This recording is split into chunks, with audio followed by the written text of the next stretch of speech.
Francisco de Orellana? ¿O fuimos nosotros los pueblos que hasta ahora resistimos, quienes sembramos y cosechamos, cantamos y bailamos, luchamos y defendemos estos territorios Chicuanga? Chicuanga, Chicuanga, Chicuanga. El vibrar de tu cantar, el vibrar de tu cantar, suena aquí, suena allá, de la selva tú el guardián, Chicuanga, Chicuanga, Chicuanga. Bueno, saludos a toda la audiencia. Volvemos con otras vueltas de mate. Acá estuvimos escuchando Sicuanga de Cambac, que es un músico indígena quichua amazónico. Es un tema Sicuanga que significa en la lengua de ellos el tucán, que es un ave típica de la selva, y justamente utilizando la mitología de ellos, en donde el tucán es un personaje mítico que es como el que les enseña la agricultura y la vida, cómo construir los ranchos, ¿no? Hablar justamente del derecho primigenio como pueblos originarios. Y como se imaginarán, con esta intro de música indígena amazónica, vamos a estar hablando de la reciente cumbre ambiental que hubo en Colombia, la COP16, y también, bueno, obviamente un balance de los gigantescos incendios que hubieron en la Amazonía este año, superando incluso a los que hubieron en el 2019, que ya había sido un año de grandes incendios masivos. En el 2019 fueron principalmente en Brasil, eh, Bolivia y Paraguay. Incluso en Bolivia fueron utilizados, digo, más allá del contexto ambiental y de los actores empresariales que ayudaron a la propagación de esos incendios, hubieron actores políticos que los propiciaban justamente para utilizarlos como arma política contra Evo Morales. O sea, eso reconocido por el propio Evo Morales, ¿no? Que se le utilizó la mala gestión de los incendios como arma para pegarle al MAS y fundamentar el golpe de Estado del 2019, ¿no? En este contexto, estamos hablando de los incendios que recientemente fueron en parte provocados por una sequía muy intensa.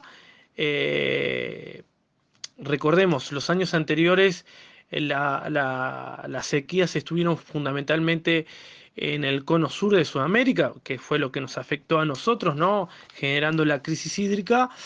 Pero en estos años, este año se trasladó la sequía hacia el norte de Sudamérica, pegando fundamentalmente la región amazónica, y eso al mismo tiempo aprovechado por actores empresariales, especialmente los grandes productores agropecuarios, ganaderos y sojeros fundamentalmente, aunque también hay que destacar la minería legal, que deforestan para agrandar sus tierras de cultivo, ¿no? Generando grandes incendios en lo que es todo Brasil, bueno, también Bolivia, Paraguay y Perú, ¿no? Cabe aclarar que la sequía intensa de la Amazonía ha propiciado, ¿no? Una crisis energética en el Ecuador, por ejemplo, ¿no?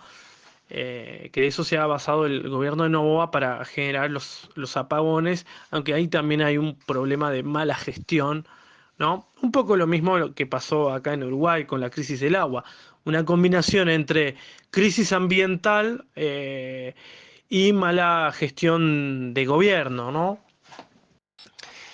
En este caso hay que decir que, por ejemplo, comparando los recientes incendios, eh, en, en Brasil, comparado con los de 2019, en el 2019 estaba el gobierno de Bolsonaro, que el propio gobierno incentivaba a los productores rurales a deforestar, eh, había un aval desde el gobierno.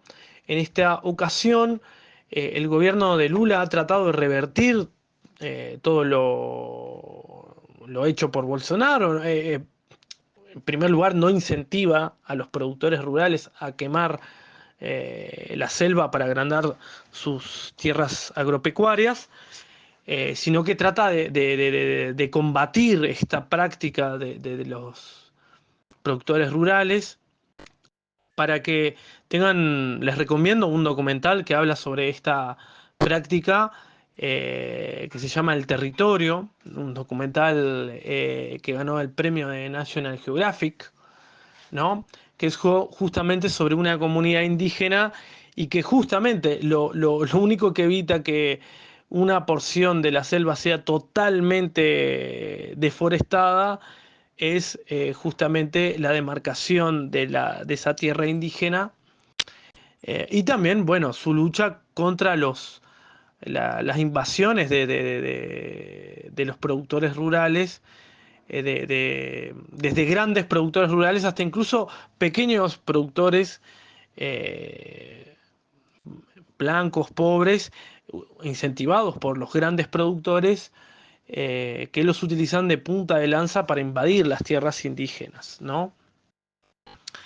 Yo decirles que personalmente conozco esta situación porque yo estuve en la Amazonía ecuatoriana, estuve en la zona del Napo, territorio quichua amazónico, y vi de primera mano el tema de la deforestación de la selva. En este caso era por la minería ilegal, otro fenómeno brutal que genera deforestación y la contaminación de los ríos.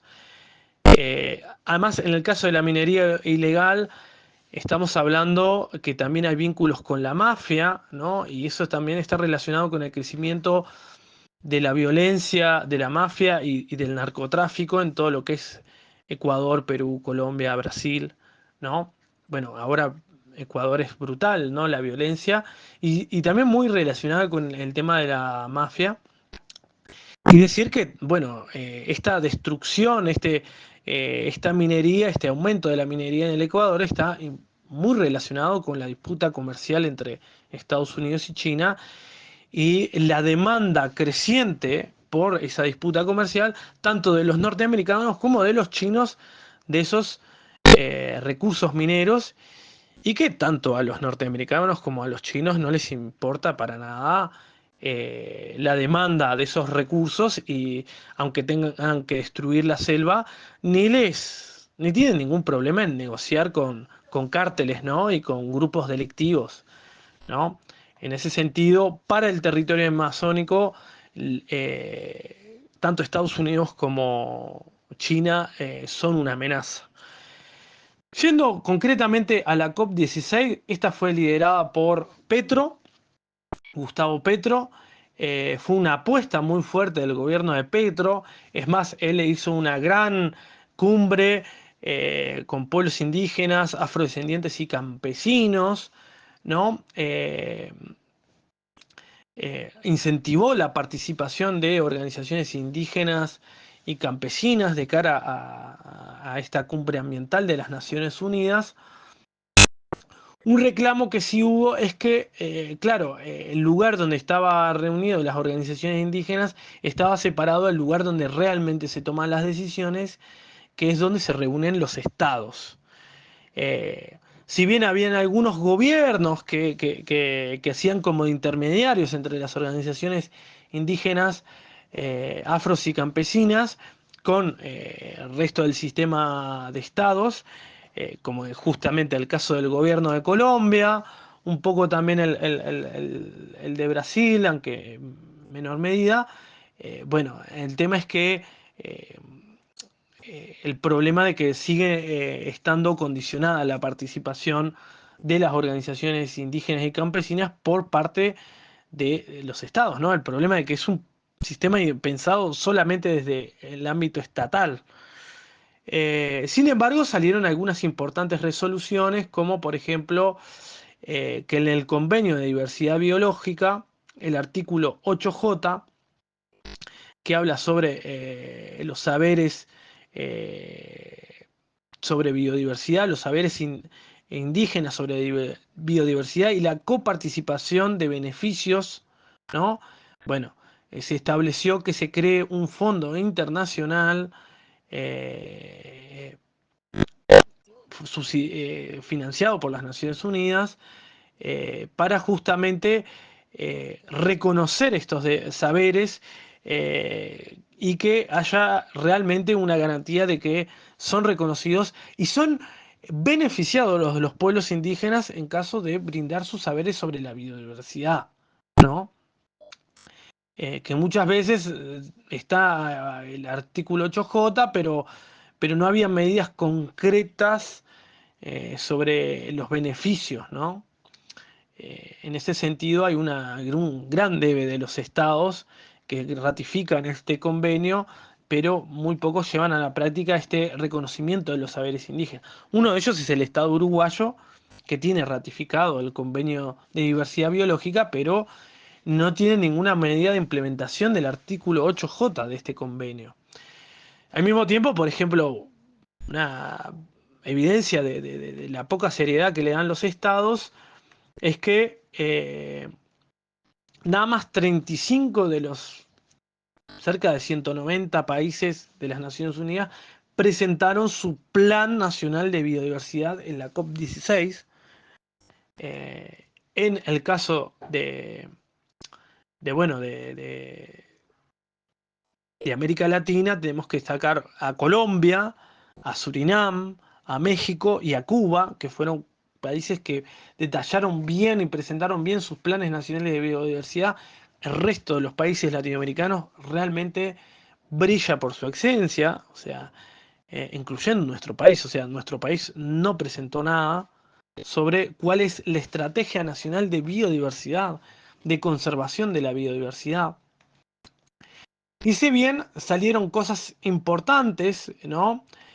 También decir que, por ejemplo, la disputa por el reconocimiento de, de los saberes indígenas y este financiamiento internacional que terminó saliendo para la implementación del artículo 8J, tuvo mucho choque por parte de las grandes farmacéuticas que también participan, que obviamente quieren los saberes indígenas porque justamente quieren beneficiarse de esos saberes sobre biodiversidad, sobre plantas medicinales, pero no quieren dar ningún beneficio a las comunidades, ¿no?